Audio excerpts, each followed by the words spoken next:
मैं वही वृक्ष हूं, वही पीपल का दरख्त जिसने क्रांतिकारियों के सरताज महान चंद्रशेखर आजाद की शहादत देखी थी। बरसों से खड़ा हूं यहाँ, बहुत कुछ देखा है मैंने, बहुत कुछ सुना है। उन परिंदों से जो मेरी शाखों पर अपना डेरा बसाते हैं, उन हवाओं से जो दूर दूर की खबरें लेकर आती है, अपने इन बरसों पुरानी जड़ों से जो जमीन के भीतर दफन हजारों बरस पुराने किस्से और कहानियां खोज लाती है और मुझे सुनाती है। उन्हीं किस्से कहानियों के जमघट में छुपी एक कहानी मैं आज आपको सुनाता हूं। गंगा जमुना सरस्वती के संगम पर हजारों साल पुराने बसे हुए शहर की कहानी, इस प्रयागराज की कहानी, जिसका वर्णन ऋग्वेद में भी मिलता है।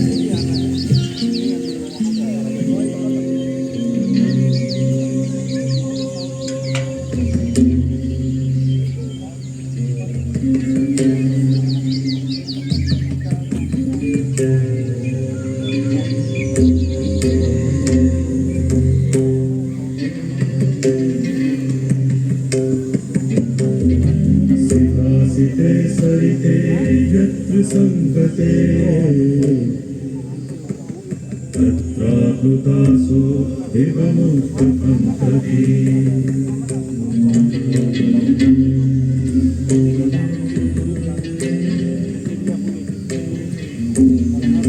सीतासिते सरिते यत्र संगते तत्राप्लुतासो देवमुक्तपन्थति।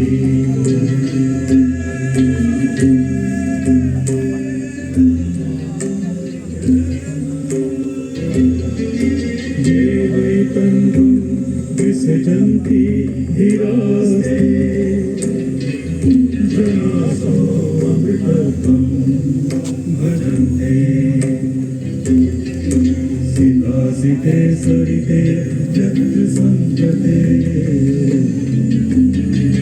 तत्राप्लुतासो देवमुक्तपन्थति।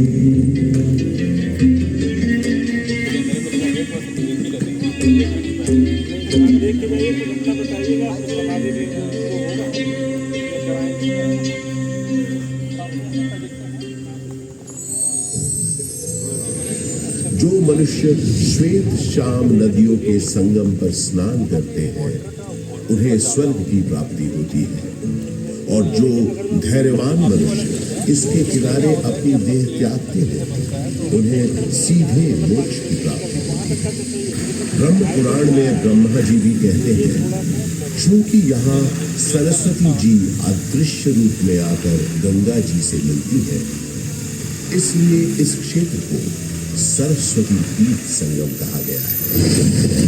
भारतीय पुराण में भी एक प्रसंग मिलता है कि एक बार जब देवर्षि नारद ने ब्रह्मा जी के पुत्र सनक जी से पूछा कि सर्वोत्तम तीर्थ कौन सा है, तब उन्होंने बताया कि समुद्र पर्यंत पृथ्वी पर जितने पुण्य क्षेत्र विद्यमान हैं, उनमें प्रयाग नामक तीर्थ सबसे उत्तम है। यहाँ पर ब्रह्मा जी ने स्वयं कई यज्ञ संपन्न किए थे, इसलिए प्रयागराज को तीर्थों का राजा भी कहा जाता है। तो ऐसे पावन तीर्थ पर बसा है हमारा प्रयागराज।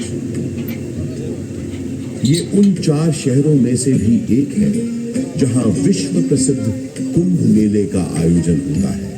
चलिए आज मैं आपको इसी से जुड़ी एक पौराणिक कथा सुनाता हूं।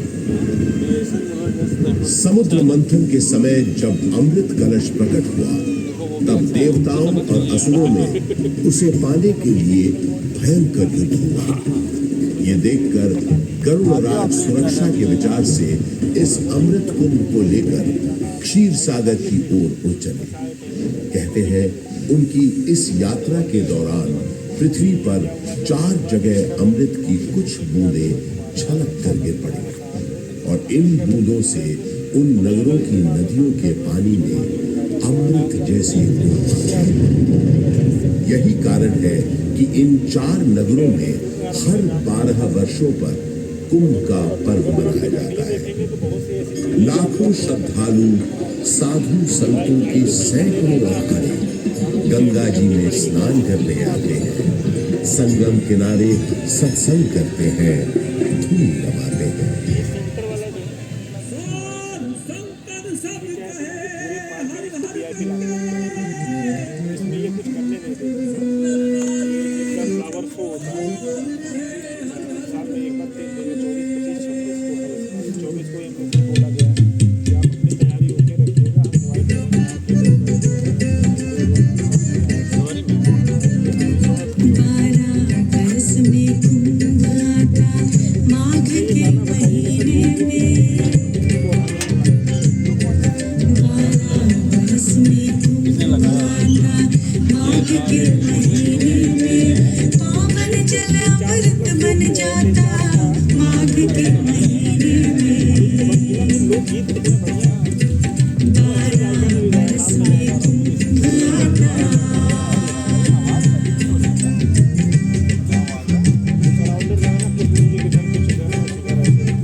ये इस भूमि का सौभाग्य ही है कि जब भगवान श्री राम ने वनवास के लिए प्रस्थान किया तो सबसे पहले प्रयाग स्थित ऋषि भारद्वाज के आश्रम आए।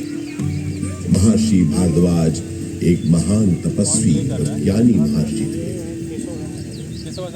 रामचरितमानस में गोस्वामी तुलसीदास जी ने लिखा है कि भारद्वाज मुनि बसहि प्रयागा, अर्थात भारद्वाज मुनि का निवास स्थान प्रयागराज है। ऐसा माना जाता है कि भगवान श्री राम ने वन जाते समय यहाँ रात्रि निवास किया था। भारद्वाज ऋषि ने भगवान राम को विदा करते समय बताया था कि आगे जाने पर आपको एक बरगद का पेड़ मिलेगा जिसे शाम वट कहते हैं। इसके नीचे बहुत से सिद्ध पुरुष निवास करते हैं। ये शाम वट ही आज का अक्षय वट है। इस अक्षय वट के महत्व का वर्णन पुराणों में स्पष्ट रूप से किया गया है।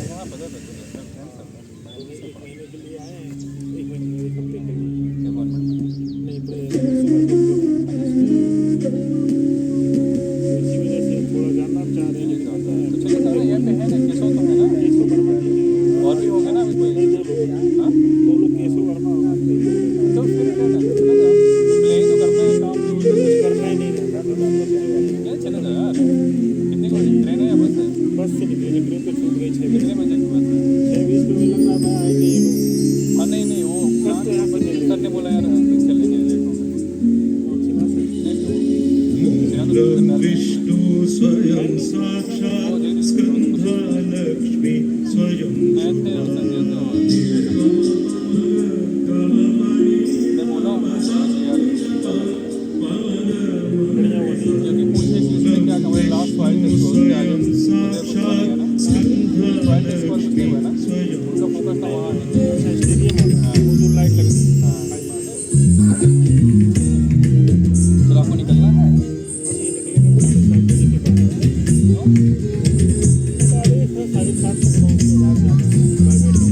अर्थात अक्षय वट की जड़ें स्वयं साक्षात विष्णु है, शाखाएं स्वयं मंगलमयी लक्ष्मी है, उसके पत्तों में देवी सरस्वती वास करती है, तो उसके पुष्पों में भगवान शंकर, चतुरानंद ब्रह्मा जी इसके फल हैं और विष्णु जी इन सब का आधार है।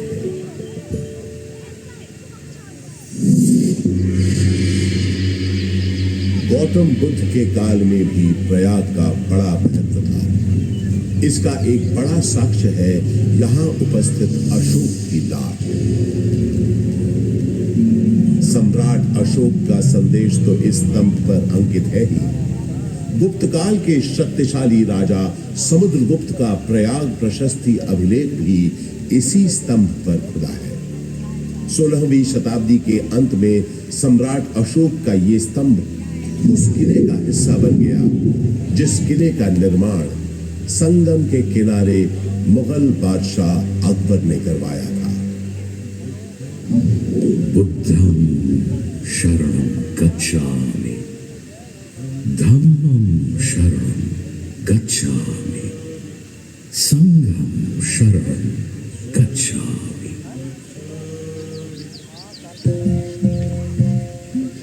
हजारों वर्ष पुराने इस प्रयाग नामक नगर के आध्यात्मिक और धार्मिक महत्व से बादशाह अकबर इतने प्रभावित हुए कि उन्होंने यहाँ एक नया शहर भी बसा दिया और उसका नाम रखा इलाहाबाद, जो वक्त के साथ साथ बन गया इलाहाबाद।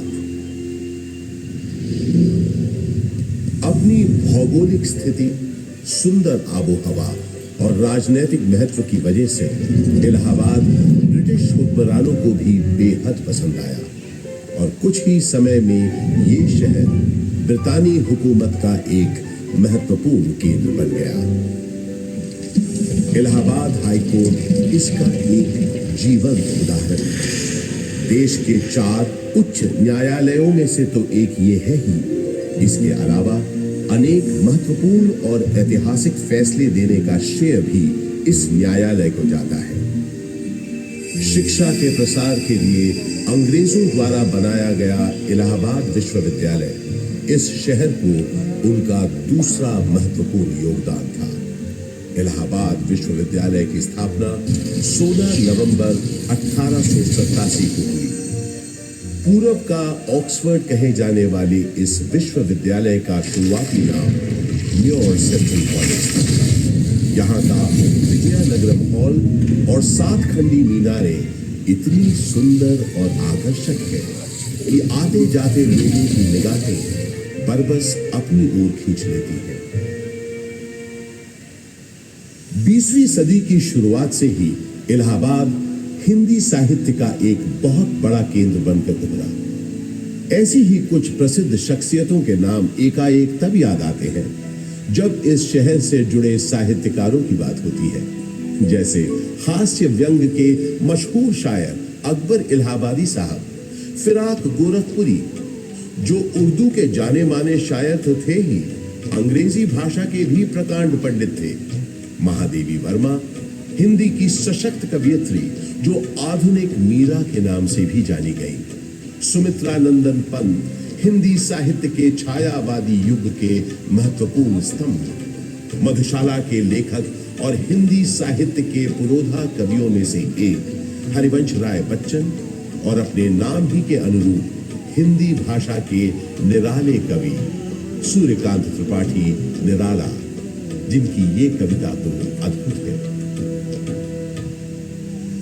देखा मैंने उसे इलाहाबाद के पथ पर, वो तोड़ती पत्थर, चढ़ रही थी धूप गर्मियों के दिन। दिवा का तमतमाता रूप, उठी झुलसाती हुई लू, रुई ज्यों जलती हुई भू, गर्द चिंगी छा गई, प्राय हुई दोपहर। वो तोड़ती पत्थर देखा मैंने उसे इलाहाबाद के पथ पर, देखा मैंने उसे इलाहाबाद के पथ पर। कला और साहित्य के साथ साथ राजनीति का भी खास गढ़ रहा है प्रयागराज। स्वतंत्रता संग्राम के अनेक शूरवीरों और गणमान्य व्यक्तियों का नाता इस शहर से रहा है, जैसे पंडित मोतीलाल नेहरू, राजश्री पुरुषोत्तम दास टंडन, महामना मदन मोहन मालवीय आदि। स्वतंत्र भारत के पहले प्रधानमंत्री पंडित जवाहरलाल नेहरू का जन्म इसी शहर में हुआ था। उनका घर आनंद भवन स्वाधीनता संग्राम की गतिविधियों का एक बड़ा केंद्र था, जिसकी वजह से प्रयागराज भी आजादी की लड़ाई का एक महत्वपूर्ण हिस्सा बन गया। आजादी की बातें करें तो मुझे याद आता है सन 1857 का स्वाधीनता संग्राम, जिसका गवाह मैं खुद रहा हूं। अनेकों भीषण लड़ाइयां मैंने देखी। एक बार तो मुझे लगा था कि बस हमें विदेशी हुकूमत से छुटकारा मिल ही गया, लेकिन इसे बदकिस्मती कहें कि अंत में बाजी पलट गई। परंतु इन युद्ध की वजह से इलाहाबाद एक दिन के लिए ही सही भारत की राजधानी बना। वो दिन था 1 नवंबर 1858। उस दिन प्रयागराज के मिंटो पार्क में एक शाही दरबार लगा था, जिसमें लॉर्ड कैनिंग ने महारानी विक्टोरिया का महत्वपूर्ण घोषणा पत्र पढ़ा। आज 1 नवंबर 1858 के दिन से हिंदुस्तान में ईस्ट इंडिया कंपनी का राज खत्म होता है। अब से इंडिया में मलिका विक्टोरिया का राज होगा। ब्रिटिश ताज की हुकूमत होगी यहाँ। उस दौर से निकलकर समय के साथ थोड़ा आगे बढ़े तो मुझे याद आता है अपने चारों ओर बाहें फैलाए ये विशाल पार्क, जिसके आंगन में खड़ा मैं आज आपको ये कहानी सुना रहा हूं। बात सन 1870 की है, जब एडिनबर्ग के ड्यूक एल्फ्रेड साहब इलाहाबाद आए थे।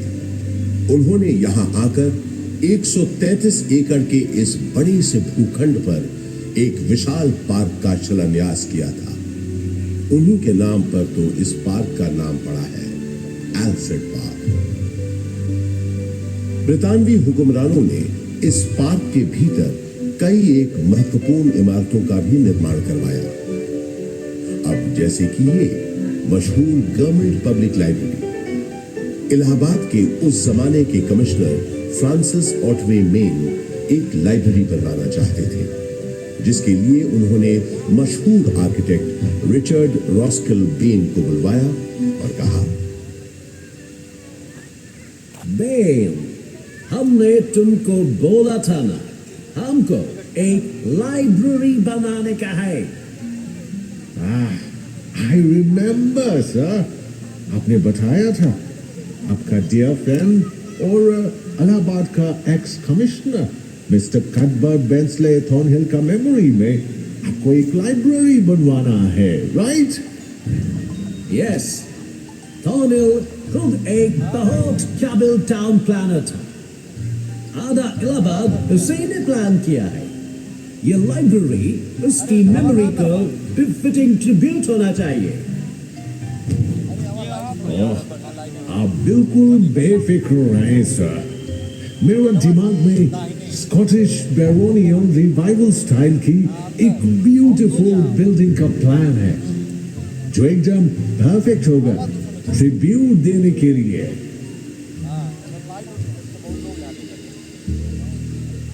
वादे के मुताबिक श्रीमान बेन ने एक बहुत ही खूबसूरत इमारत बनाई, जिसे उस जमाने में थॉर्नहिल मेन मेमोरियल के नाम से जाना जाता था। और आज हम इस शानदार इमारत को गवर्नमेंट पब्लिक लाइब्रेरी के नाम से जानते हैं। यहाँ इस लाइब्रेरी में लगभग 1.25 लाख से भी ज्यादा किताबें और अन्य ऐतिहासिक दस्तावेज मौजूद हैं। पूरे उत्तर प्रदेश में सबसे बड़ी लाइब्रेरी यही है। विक्टोरिया मेमोरियल कोलकाता में है, ये तो सब जानते हैं, लेकिन उससे थोड़ा छोटा मगर बेहद सुंदर विक्टोरिया मेमोरियल यहाँ प्रयागराज में भी मौजूद है, ये बात बहुत कम लोग जानते हैं। इसी पार्क के अंदर महारानी विक्टोरिया की याद में बनी सफेद संगमरमर की इस न्यू गोथिक शैली की छतरी या कैनोपी का निर्माण सन 1905 में हुआ था और इसी कैनोपी में उनकी 7.5 फुट ऊंची मूर्ति का अनावरण अगले साल 1906 में हुआ। आजकल वो मूर्ति लखनऊ म्यूजियम में रखी है। इसी विक्टोरिया मेमोरियल के बगल में अंग्रेजों ने एक बैंड स्टैंड भी बनवाया। उस जमाने में ब्रिटिश सरकार के ज्यादातर जलसे और दावतें इसी पार्क में हुआ करती थी। उन कार्यक्रमों के दौरान यहाँ पुलिस बैंड बजाने का रिवाज था। इस संगीत का आनंद अंग्रेजों के साथ साथ कुछ रईस और रसूखदार इलाहाबादी भी लेते थे। ऐसा माना जाता है कि ये बैंड स्टैंड अंग्रेजों को एक बंगाली सज्जन बाबू नीलकमल मित्रा ने भेंट किया था।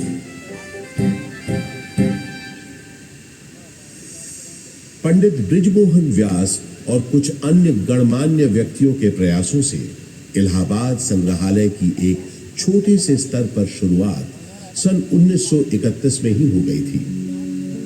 एल्फ्रेड पार्क में म्यूजियम के वर्तमान भवन का शिलान्यास पंडित नेहरू ने 14 दिसंबर 1947 को किया और भारतवर्ष के 4 राष्ट्रीय संग्रहालयों में से एक इलाहाबाद म्यूजियम सन 1954 में आम जनता के लिए खोल दिया गया। यहाँ पुरातन शिल्प कृतियां, प्राचीन पाषाण प्रतिमाएं, कांसे की दुर्लभ वस्त्रों और पांडुलिपियों के अलावा 75,000 से अधिक कलाकृतियों का एक विशिष्ट संग्रह है। वास्तुकला के इन धरोहरों और अद्वितीय संग्रहालय के अलावा ये पार्क एक ऐसे स्वतंत्रता सेनानी के नाम के साथ भी जुड़ा है जो कभी फिरंगियों के हाथ न आया और हमेशा आजाद ही रहा। वो महान स्वतंत्रता सेनानी थे चंद्रशेखर आजाद।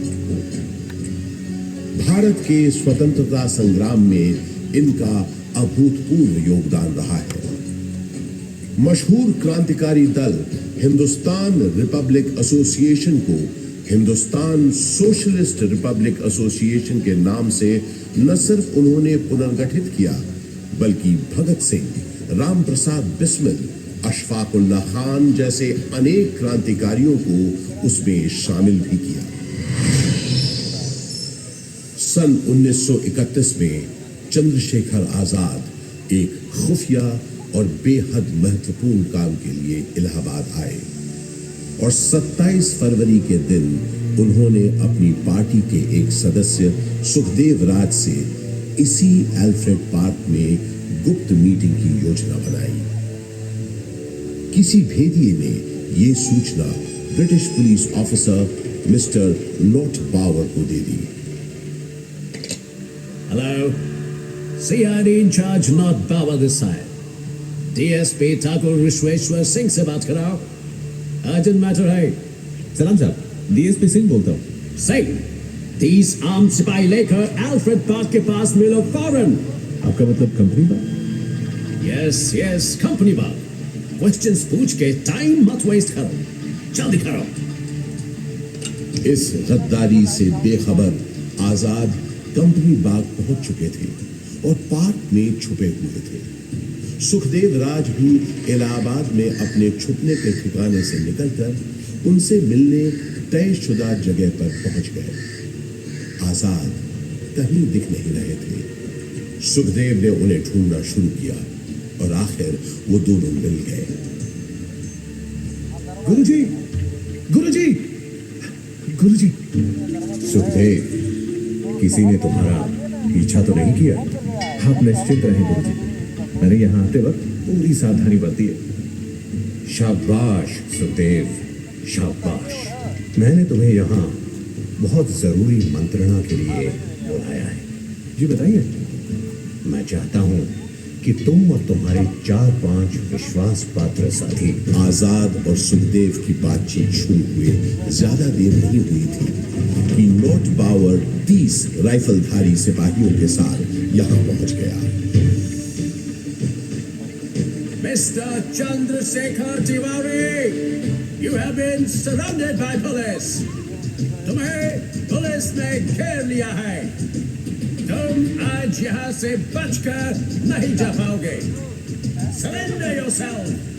सुखदेव, तुम निकलो फौरन। नहीं गुरुजी, मैं आपको अकेला छोड़कर नहीं जाऊंगा। बहस मत करो, जाओ, ये मेरा आदेश है, जाओ। पर आप, जब तक मेरे पास ये मेरी बमतुल बुखारा है, मेरा कोई बाल भी बाका नहीं कर सकता।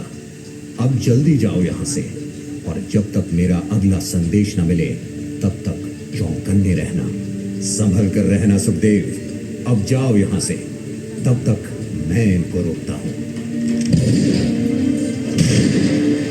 पल भर में नॉट पावर ने आजाद पर गोलियां बरसानी शुरू कर दी। आजाद यहीं बगल में जामुन के पेड़ के पीछे छुपे पुलिस का मुकाबला कर रहे थे। जख्मी होने के बावजूद उस दिन उनकी गोलियों से नॉट पावर और डीएसपी सिंह दोनों घायल हुए। आजाद के पास गिनती की गोलियां थी, जबकि पुलिस के पास न गोलियों की कमी थी न बंदूकों की। फिर भी आजाद उनसे अपने पास बची आखिरी गोली तक लोहा लेते रहे।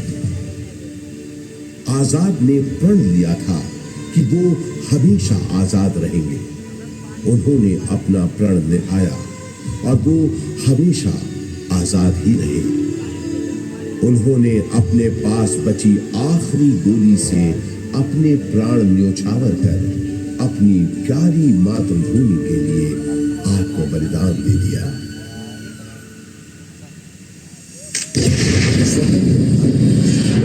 अपने दिल में लिए वो शहीद तो हो गए, लेकिन हिम्मत और बहादुरी की मिसाल चंद्रशेखर आजाद हमारे दिलों में हमेशा के लिए अमर हो गए। आज हमारा भारत देश एक स्वतंत्र देश है, तो उसका श्रेय शहीद आजम चंद्रशेखर आजाद जैसे लोगों के उत्सर्ग को, उनकी शहादत को जाता है, जिन्होंने अपनी जान से भी ज्यादा प्यारी मातृभूमि के लिए हंसते हंसते अपने प्राणों की आहुति दी। आजाद अक्सर कहा करते थे, अंग्रेजों की गोलियों का हम सामना करेंगे। हम आजाद थे, आजाद हैं, आजाद ही रहेंगे।